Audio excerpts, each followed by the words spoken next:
누가복음 4장 16절에서 22절까지의 말씀, 오늘 이 시간 나에게 주시는 하나님의 말씀으로 믿고 같이 한번 읽겠습니다. 예수께서 그 자라나신 곳 나사렛에 이르사 안식일에 늘 하시던 대로 회당에 들어가사 성경을 읽으려고 서심해 선지자 이사야의 글을 들이거늘 책을 펴서 이렇게 기록된 데를 찾으시니 곧 주의 성령이 내게 임하셨으니 이는 가난한 자에게 복음을 전하게 하시려고 내게 기름을 부으시고 나를 보내사 포로된 자에게 자유를, 눈먼 자에게 다시 보게 함을 전파하며 눌린 자를 자유롭게 하고 주의 은혜의 해를 전파하게 하려 하심이라 하였더라. 책을 덮어 그 맡은 자에게 주시고 앉으시니 회당에 있는 자들이 다 주목하여 보더라. 이에 예수께서 그들에게 말씀하시되 이 글이 오늘 너희 귀에 응하였느니라 하시니 그들이 다 그를 증언하고 그 입으로 나오는 바 은혜로운 말을 놀랍게 여겨 이르되 이 사람이 요셉의 아들이 아니냐. 아멘. 사람에게는 누구든지 한 번쯤은요, 고향을 떠나 살아가면서 가끔은 고향에 가고 싶은 마음이 간절할 때가 있습니다. 우리 예수님께서도 그러셨어요. 물론 지금 이 성경에 나오는 이 당시에 우리 예수님은 저 갈릴리 호수 북쪽에 있는 가버나움 지역에서 살고 계셨습니다만, 근데 얼마 전까지만 해도 서쪽으로 21마일 정도 떨어진 나사렛 동네에서 사셨습니다. 자라나신 동네입니다. 태어나신 장소와 자라나신 곳이 달라요. 우리 예수님은 그 고향 나사렛을 방문하신 거예요. 근데 이미 이 방문하신 때는 그동안 우리 예수님께서 행하신 기적들이 많았습니다. 또 그 가르치시는 영적인 그 말씀, 그 가르침 때문에 우리 예수님의 이름과 명성이 갈릴리 지역에 널리 퍼져 있는 상태였어요. 그러니까 유명 인사가 되신 거예요. 우리 예수님께서 모르는 사람이 없을 정도로.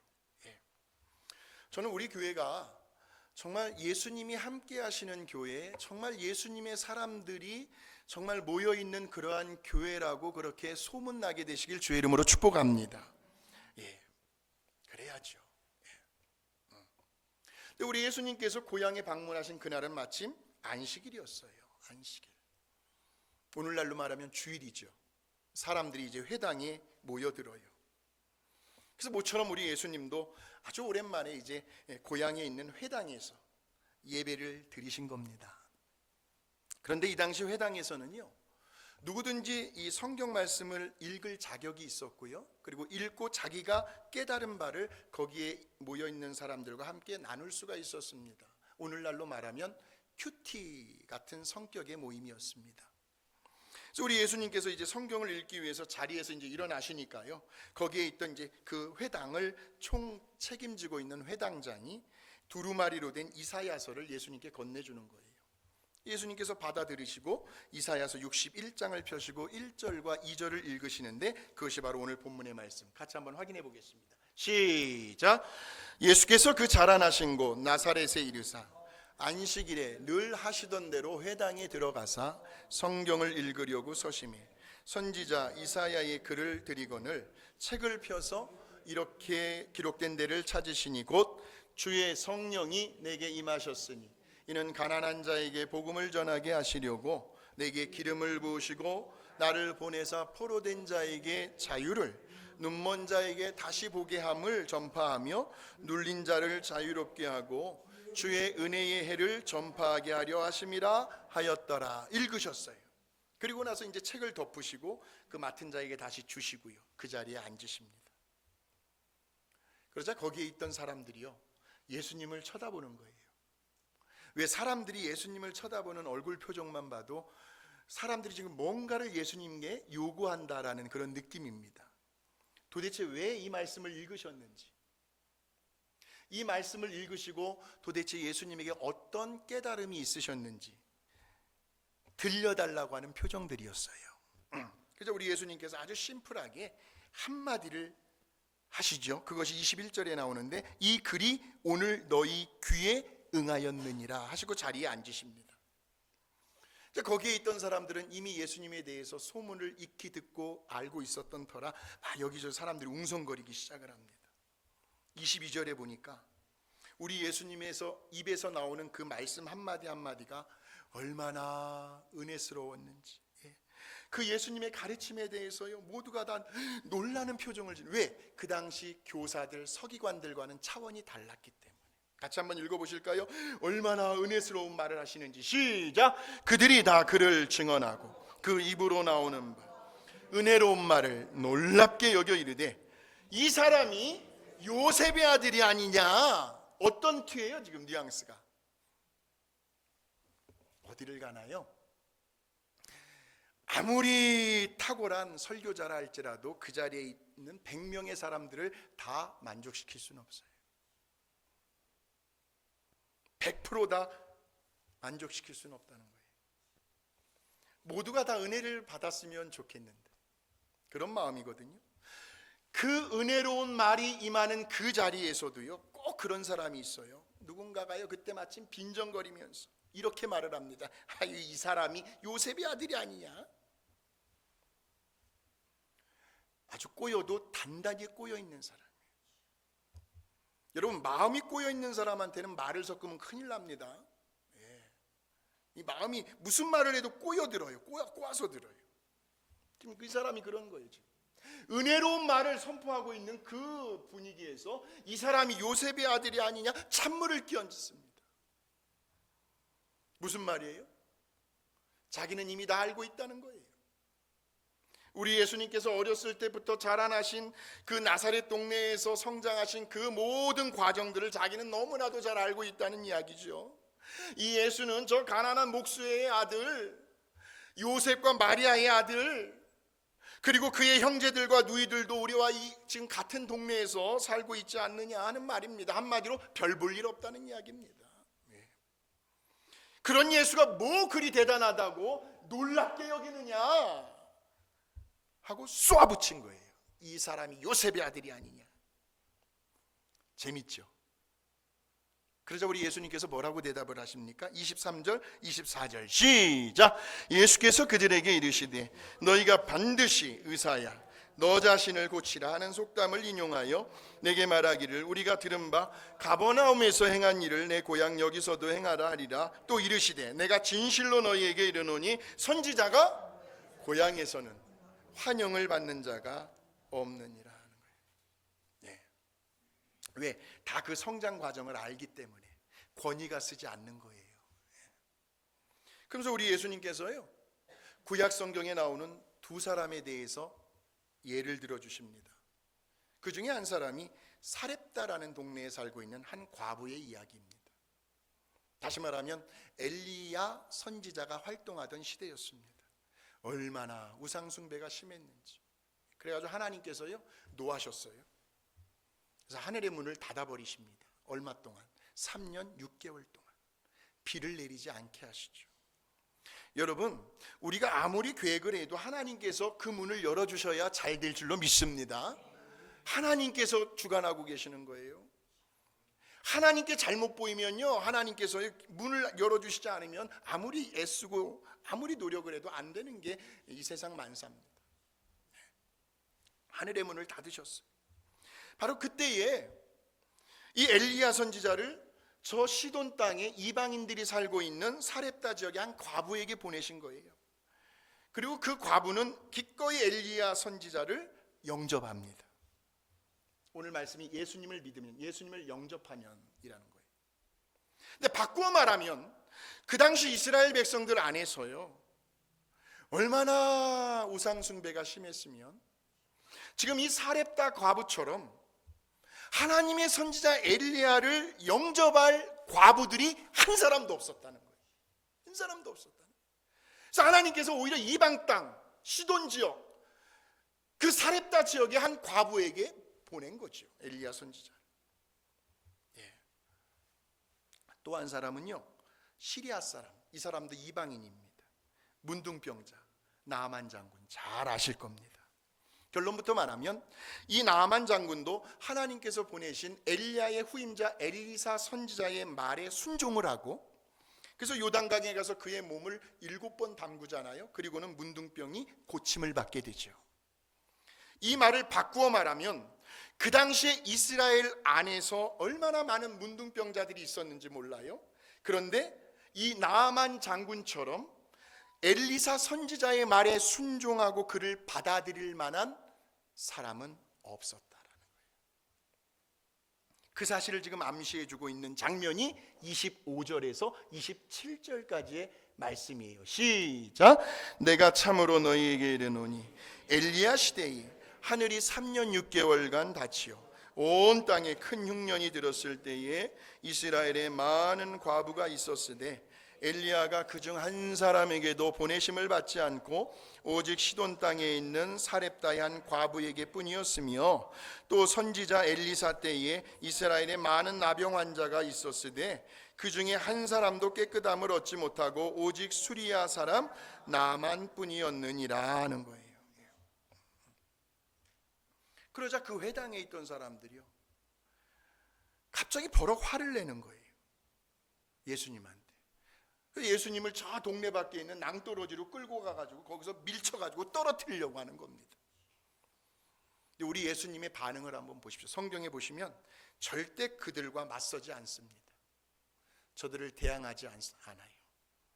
어떠한 말씀 한마디 하지 아니하시고 아주 그냥 태연한 자세 허허 한번 웃으시면서 그들 사이를 지나 고향을 떠나십니다. 예수님 편에서는 참으로 씁쓸했던 고향 방문이셨습니다. 너무나 안타까웠던 고향 방문. 왜 환영을 받지 못하셨습니까? 자, 그렇다면 왜 고향 사람들은 왜 예수님에게 화를 냈을까요? 자기들은 지금 유대인들이잖아요. 하나님께로부터 선민받은 특별한 민족이라고 생각을 했는데 예수님께서 이방 사람과 비교를 하는 거예요. 자기들을. 누구? 사렙다 과부와 나아만 장군 비교하면서 자기들이 이방인들보다 더 못하다라고 하는 책망을 받았다라고 생각을 했기 때문에 예수님께 화를 낸 거예요.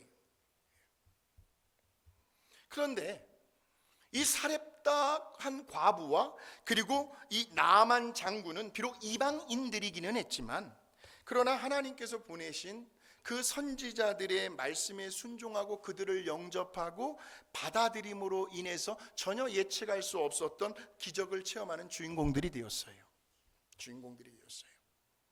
근데 반면에 우리 예수님께서 자라나신 그 나사렛 동네의 고향 사람들은 우리 하나님의 말씀을 예수님을 통해서 하나님의 메시지를 전해주고 있는데 그 말씀을 거부를 하는 거예요. 예수님을 약간 깔보는 투로 같이 자라났다 이거지. 무시하는 태도로 그저 기적만 구경하려고 했던 겁니다. 그 기적의 말씀이 뭐예요? 아까 우리가 읽었던 성령님께서 예수님에게 기름을 부으시사 가난한 자에게 복음을 전하게 하셨고 포로된 자들로 하여금 자유하게 하셨으며 눈이 먼 자들로 하여금 보게 하시고 뭔가에 눌려있는 자들을 자유롭게 하시는 주님의 은혜의 해가 지금 전파되고 있는, 그래서 이 글이 오늘 너희 귀에 응하였느니라 하고 하는 이사야 선지자의 예언의 말씀이 지금 너희들이 모인 이곳에 이루어졌다고 하는 그 예수님의 말씀을 고향 사람들은 받아들이지를 않았다라는 거죠. 그래서 오늘 말씀의 제목을 이렇게 적어본 거예요. 예수님을 영접하면, 예수님을 믿으면 일어나는 일들을 나사렛 동네에 사는 고향 사람들은 경험하지 못했다. 예수님이 하시는 말씀이에요. 적어도요, 정말 그래요 예수님? 그것이 정말 사실이에요? 이렇게 묻는 사람도 없었고요, 또 아무런 관심도 없었다라는 거죠. 그러니까 그 말씀들이 누구를 두고 이야기하시는 말씀이냐고 일체의 호기심도 보이지를 않았다라는 거죠. 그러면서 대신에 저 가버나움에서 행했던 그 기적을 여기에서도 한번 행해보라는 거예요. 뭐예요? 자기들은 구경꾼이 되겠다는 거지. 안타까운 일들이에요. 그러니까 지금 우리들이요 이렇게 예배를 드리잖아요. 하나님의 말씀을 듣고 있는 이 가운데서도요 분명 계십니다. 이 자리에 어떤 분들은요 하나님의 말씀이 막 떨어지는 족족 막 내 마음 가운데 막 뭔가가 막 내 영혼이 막 춤을 추고 막 어떤 막 아멘 아멘 하면서 믿음으로 막 스펀지가 물을 빨아들이는 것처럼 그렇게 빨아들이고 인격적으로 만나고 하나님의 은혜를 몸소 친히 경험하는 믿음의 주인공들이 계시는가 반면에 어떤 분들은요, 딴 생각하는 거예요. 지금 내가 도대체 왜 이 자리에 앉아 있나 할 정도로 영적으로 거의 무감각해요. 구경꾼이 되는 거죠. 그런 사람이 이 자리에는 한 사람도 없게 되시기를 주의 이름으로 축복합니다. 예. 예. 자, 그렇다면 이제 좀 더 구체적으로 한번 들어가 보실까요? 우리 예수님을 통해서 지금 전해지고 있는, 지금 몇 가지예요. 제가 숫자를 써놨습니다. 5가지입니다. 그 복된 소식들이요. 예수님께서 그 5가지의 축복의 말씀을 지금 저와 여러분에게 말씀하고 계시는데, 오늘 이 시간 저와 여러분 모두가 이 5가지의 축복을 모두가 다 가슴에 새기고 안고 돌아가게 되시기를 주님의 이름으로 축원합니다. 자, 다시 한번 읽어보시겠습니다. 시작. 주의 성령이 내게 임하셨으니 이는 가난한 자에게 내게 기름을 부으시고 나를 보내사 포로된 자에게 자유를, 눈먼 자에게 다시 보게 함을 전파하며 눌린 자를 자유롭게 하고 주의 은혜의 해를 전파하게 하려 하심이라 하였더라. 첫 번째로 우리 예수님은 가난한 자들입니다. 가난한 자들에게 복음을 전하고 계시죠. 이 복음이 굿뉴스, 기쁜 소식을 전하기 위해서 오셨다라는 거죠. 그 주님을 꼭 영접하시기를 주의 이름으로 축복합니다. 영접하셔야 돼요. 예수님을 영접해야, 예수님을 믿어야 일어나는 일들이 있으니까요. 가난한 자는 모든 것이 다 부족한 상태의 사람입니다. 희망이 없습니다. 설령 어떤 바램과 소원을 품는다고 해도 그것을 이룰 만한 능력이 없어요. 가난한 자들은. 여기에서 이 말하는 가난한 사람은 그의 인생에 있어서 아예 파산 선고를 당한 사람을 의미합니다. 원어를 보면 자기 힘으로는 도저히 자기의 인생을 지탱해 나갈 힘이 없는 사람을 의미합니다. 삶의 목적을 잃어버렸거든요. 인생의 방향도 잃어버렸거든요. 건강도 잃어버렸어요. 인간관계도 망가졌습니다. 누구에게도 인정을 받지 못해요. 앞에서는 뭔가 칭찬해 주는 것 같고 그러는데 그 사람이 없을 때는요, 얼마나, 그것들 아셔야 됩니다. 다. 자기 인생에 가진 것이라고는 아무것도 남아있지 않은 회생 불가능한 사람을 영적인 의미에서 가난한 자라고 말하고 있는 거예요. 그러니까 우리 예수님께서요, 그 가난한 자들을 어떤 물질적으로, 어떤 물리적으로 부자가 되게 해주시려고 오신 것이 아니라 그들에게 뭘 전하시려고요? 복음을 전하시려고 오셨다라는 거죠. 그렇다면 가난한 자들에게 있어서 복음, 굿뉴스, 기쁜 소식은 무엇일까요?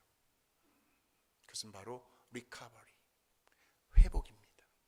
회복. 다시 원래의 자리로 복귀되는 거죠. 그러니까 인생의 파산 선고를 당한 사람에게 필요한 것은 신용의 회복입니다.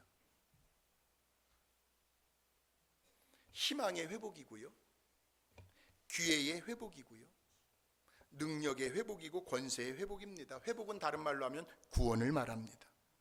파산 상태에서부터 구원해 주시는, 구해 주시는 은혜, 이 은혜가 복된 소식이라는 말씀이에요.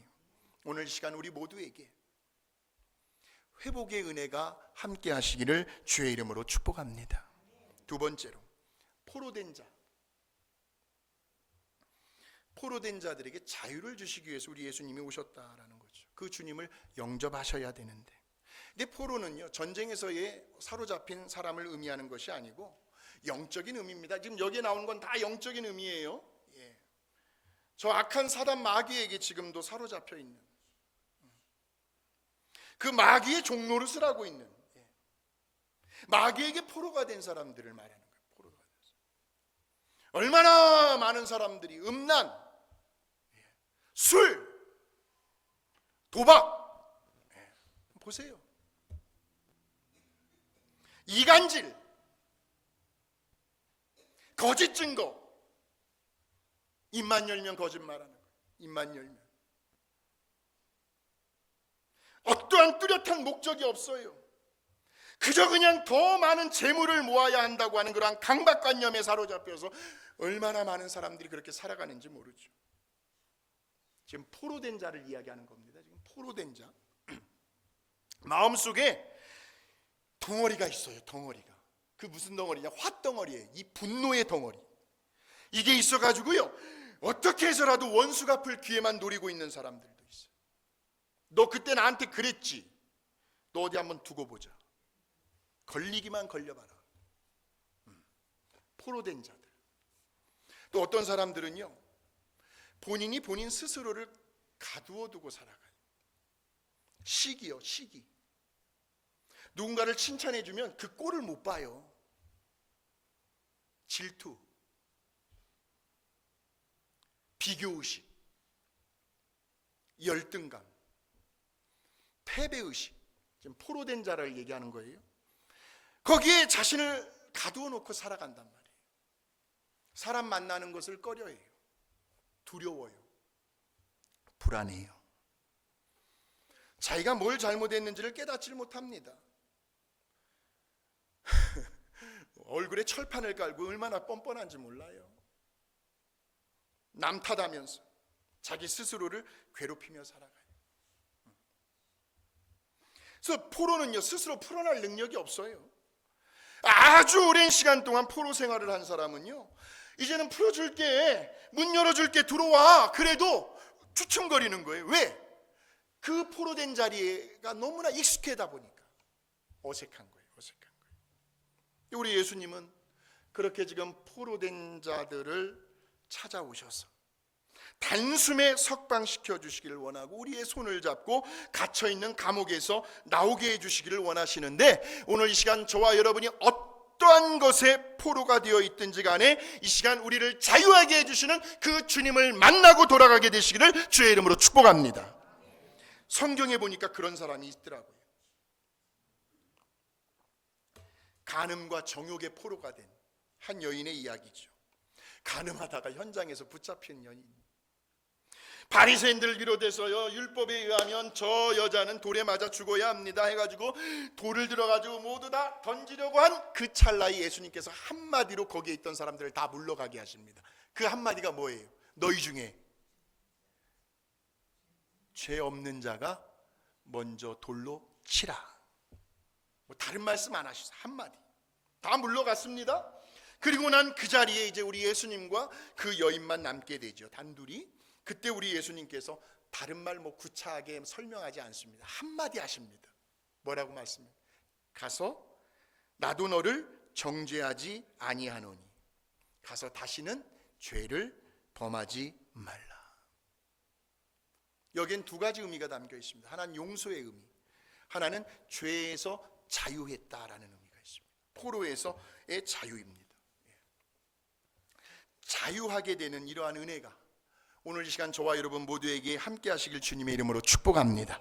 자유하십시오. 자유함을 얻고 돌아가십시오. 세 번째, 그 다음 나오는 게 눈먼 자들이죠. 진짜 눈이 먼 사람을 의미합니까? 아니죠. 그 눈먼 자들을 다시 보게 하기 위해서 우리 주님께서 오셨다. 그 주님을 영접해야 한다라는 말씀입니다. 우리 예수님은 정말 소경, 그 당시에 소경들의 눈을 뜨게 해주셨죠. 많은 장님들을 보게 해주셨습니다. 그런데 여기에서 말씀하는 이 눈먼 사람은 영적으로 눈이 먼 자들입니다. 영적으로 눈이 먼 자들. 정말 보아야 할 것들을 보지 못하는 사람들. 다시 말하면 영적으로 눈이 먼 사람들에게 나타나는 특징은 하나님의 임재를 느끼지를 못하는 거예요. 하나님의 임재, 하나님의 임재. 자신을 보지를 못합니다.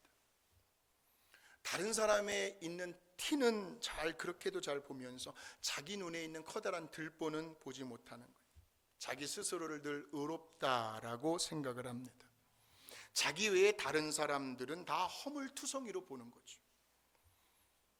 그래서 그는 늘 외로워요. 주변에 사람이 없어요. 진정한 친구가 없습니다. 또 영적으로 눈이 먼 사람들은요, 다른 사람들의 어떤 입장과 형편을 보지를 못합니다. 그냥 자기가 원하는 것만, 자기가 보고 싶은 것만 보려고 하는 거예요. 우리 예수님 당시 저 예루살렘에서 여리고로 내려가던 그 제사장과 레위 사람들이 그랬습니다. 하나님을 섬기는 소위 그들의 눈에는 강도를 만난 이웃이 사람이 보이지를 않았습니다. 근데 반면에 유대인들이 가장 멸시하는 그 사마리아 사람의 눈에는 강도를 만난 사람의 그 입장과 처지가 보인 겁니다. 그냥 지나칠 수가 없지요. 위험을 무릅쓰고 어떻게 해서라도 그 강도 만난 사람을 돌보기 시작을 합니다. 기름, 포도주로 상처난 곳을 치료해주고 자기의 옷을 벗어서 입혀주고 자기 짐승에 태워가지고 여관까지 데려다 줍니다. 그것도 모자라 그의 옆에서 함께 밤을 새면서 밤새도록 돌보아주죠. 그것도 모자라가지고 다음날 아침에 이틀분 숙박비를 그 주인의 손에 안겨주면서 만일 비용이 더 들게 되면 내가 돌아오는 길에 내가 다시 갚아주겠노라고 약속을 합니다. 우리 예수님을 진정으로 만나고 영접한 사람은요, 사마리아 사람처럼 이웃을 보는 눈이 열리게 되는데, 오늘 저와 여러분이 그런 사람들이 되시기를 주의 이름으로 축원합니다. 또한 우리 예수님은요, 저와 여러분으로 하여금 저 세상을 볼 수 있도록 눈을 열어주십니다. 예수님 만나기 전에는요, 밤낮 이 세상만 보였어요. 무엇을 먹을까, 무엇을 마실까, 무엇을 입을까, 여기에만 온통 집중을 하며 살아왔습니다. 근데 예수님을 영접하고 나니까, 예수님을 믿고 나니까 이제는 천국이 보이기 시작을 합니다. 하나님의 나라와 하나님의 의를 위하여 살고 싶은 마음이 간절해집니다. 보이지 않는 것들이 보이기 시작을 합니다. 믿음, 사랑, 소망, 이것은 보이지 않는 것들이죠. 저와 여러분을 향해서 하나님께서 쌓아두신 은혜가 보이기 시작을 합니다. 매 순간순간 우리의 인생의 그 배후에서 흐르고 있는 하나님의 섭리가 보이기 시작을 합니다. 오늘 이 시간 성령님께서 저와 여러분의 영적인 눈을 열어주게 되시기를 주의 이름으로 축복합니다. 영적인 눈이 열려야 돼요. 네 번째, 어떤 사람이 나와요? 눌린 자. 그 눌린 자를 자유롭게 해주시기 위해서 오셨다. 그 예수님을 영접해야 한다라는 겁니다. 이 눌렸다라는 말은 아주 산산조각 부서진 사람을 의미하거든요. 인생의 짐이 너무나 무거워요. 혼자서 도저히 일어날 수가 없습니다. 그 중에서도 가장 무거운 짐이 바로 죄책감의 짐이에요. 이 죄책감의 짐이요. 이 죄책감은요, 죄를 짓고 난 이후에도요, 다른 사람들은 몰라요. 근데 자기 혼자서 짊어져야 하는, 마음속에 자리 잡고 있는 아주 괴로운 고통스러운 짐이 죄책감입니다. 근데 우리 예수님께서요, 그 죄책감의 문제를 오늘 자유하게 해주신다니까. 사랑하는 성도 여러분, 오늘 자유하게 되시길 주의 이름으로 축원합니다. 예. 염려와 근심으로 눌려 있는 사람들도 있습니다. 여러분, 스트레스요, 이 스트레스. 내 어떤 능력의 한계를 벗어나는 문제를 딱 만났을 때 제일 먼저 찾아오는 게 스트레스거든요.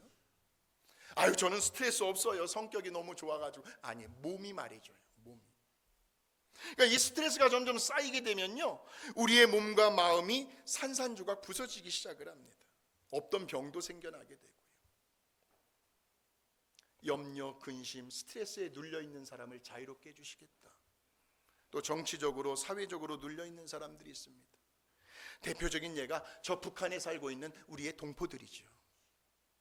얼마나 불쌍합니까? 북한에서 태어나고 싶어서 태어난 것도 아닌데요. 그들의 자유를 위해서, 남북한의 평화 통일을 위해서 끊임없이 그들을 위하여 기도해 주어야 합니다. 우리가. 예. 절대로 교회 안에서는 정치적인 얘기는 하지 마시고요. 정치적인 얘기만 하면은 네가 맞냐 내가 맞냐 감정이 상하기 시작을 하죠. 바로 그 순간에 정치적인 얘기는 끝내버려야 돼요. 하나님께 맡기고 하나님의 선하신 뜻이 온전히 우리 대한민국 조국도 이끌어가게 되시고 우리는 기도만 할 뿐이에요. 기도만. 예.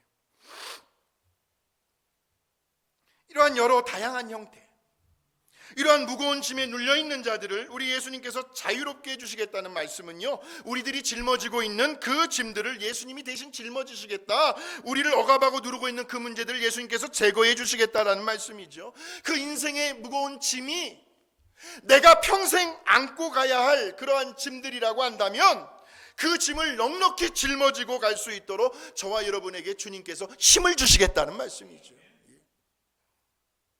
마지막 다섯 번째로요, 주의 은혜의 해를 전파하기 위해서 오셨습니다. 그 예수님을 영접해야 한다라는 거죠. 주의 은혜의 해, 은혜라는 말은 받아들여졌다라는 거예요. 오늘 이 시간 저와 여러분은 무엇보다도 하나님께로부터 받아들여진 사람들이라는 사실을 기억하시길 바랍니다. 한번 옆 사람 인사하시겠습니다. 당신은 하나님께로부터 받아들여진 사람입니다. 우리 교회 안에서요, 누구도 서로를 향해 밀어내지 마십시오. 우리 모두는 하나님께서 받아들인 사람들이니까. 예수님께서 모든 인류를 향해서요, 너희가 하나님께 받아들여졌다, 하나님께서 너희를 영접해 주셨다, 이 말씀을 선포하시기 위해서 지금 이 땅에 오신 겁니다. 이 세상의 모든 죄인들이요, 다 우리 예수님의 십자가를 통해서요 용서함을 입고 하나님께 받아들여졌다. 하나님의 자녀가 될 수 있는 길이 십자가 위에서 열렸다. 그러므로 누구든지 주의 이름을 부르기만 하면 구원을, 영생을 얻게 된다. 할렐루야. 은혜의 해를 전파하게 하려 하신다. 이스라엘의 절기 중에 아주 특별한 제도가 있는데 희년이라는 제도가 있습니다. 50년 만에 찾아오는 그 희년입니다. 희년이 돌아오면 당시 종으로 팔려갔던 자들이 다시 가족의 품으로 돌아오죠. 팔려갔던 땅도 다시 원래의 주인의 손으로 돌려줍니다. 그러니까 이 희년은 당시의 모든 사람들이 그들의 인생을 다시 새롭게 시작할 수 있는 희년, 기쁨의 해라는 거예요. 기쁨의 해. 근데 단순히 그러니까 주의 은혜의 해, 그러니까 지금 이 순간에도 우리들은 하나님께 지금 받아들여지고 있는데 예수님을 믿고 영접하기만 하면 누구든지 새로운 인생을 시작할 수 있고, 어제까지는 아니었다 할지라도 오늘 이 순간부터 우리는 새롭게 다시 시작할 수 있다라는 말씀이죠. 과거의 모든 흠과 허물들이 사라진다는 거예요. 모든 실수와 잘못들이 사면된다라는 말씀. 근데 단순히 사면되는 것뿐만이 아니라 다시 시작할 수 있는 자격과 자산과 능력까지도 갖추어진다. 그래서 기쁨이 새로워지는 거죠. 지식과 정서와 의지면에 있어서 전혀 다른 새로운 사람이 된다. 다시 태어나게 된다. 거듭나게 된다라는 말씀인데, 오늘 이 시간 저와 여러분에게 그러한 은혜가 있게 되시기를 주의 이름으로 축원합니다. 우리 예수님께서 지금 선포하시는 이 5가지의 복된 소식이요, 이 5가지의 축복의 말씀은 이 세상에서 누구도 전해줄 수 없습니다. 할 수도 없고요. 오직 우리 예수님만이 하실 수 있는 일들입니다. 그러한 우리 예수님을 개인적으로, 인격적으로 만났을 때에만 경험되어지는 신비한 일들입니다. 사랑하는 성도 여러분,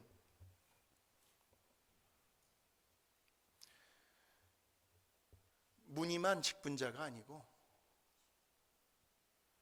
교회에 다니는 사람이 아니라 정말 예수님을 만나시길 바랍니다. 정말 우리 예수님을 영접하시기를 바랍니다. 그 예수님을 믿으시기를 바라요. 정말. 예수님을 닮아가려고 노력을 하시기를 바라고요, 성령님의 인도하심을 받으시기를 바랍니다. 우리 모두가 우리 예수님을 통해서 선포되어지는 이 5가지의 축복이요, 가난한 사람이 기쁜 소식을 듣게 된다. 회복의 역사죠. 포로된 자들이 자유하게 되고요, 나쁜 습관에서 자유하게 되고요, 눈먼 자들이 다시 보게 된 영적인 눈이 열리게 되고요, 눌린 자들이 자유롭게 되고 가벼워지고, 주님께서 우리를 받아들여 주시는, 오늘도 받아들여 주시고 나 같은 것을 주님이 두 손 벌려 나를 안아주시고 받아주시는 그 은혜의 해를 날마다 우리 주님 다시 오시는 그날까지 누리며 살아가는 저와 여러분이 되시기를 주의 이름으로 축원합니다. 하나님 감사합니다. 오늘 이 자리에 우리 예수님을 만나고 우리 예수님을 영접하고 우리 예수님을 믿고 우리 예수님을 닮아가려고 노력하며 성령님의 인도하심에 따라 살아가려고 하는 자들이 오늘 이 시간 이 자리에 다 모였습니다. 예수님을 믿으면, 예수님을 만나면 일어나는 일들, 이 5가지의 축복이 우리들의 날마다의 삶 속에서 경험되어지게 하여 주시옵소서. 예수님의 이름으로 감사하고 기도하옵나이다. 아멘.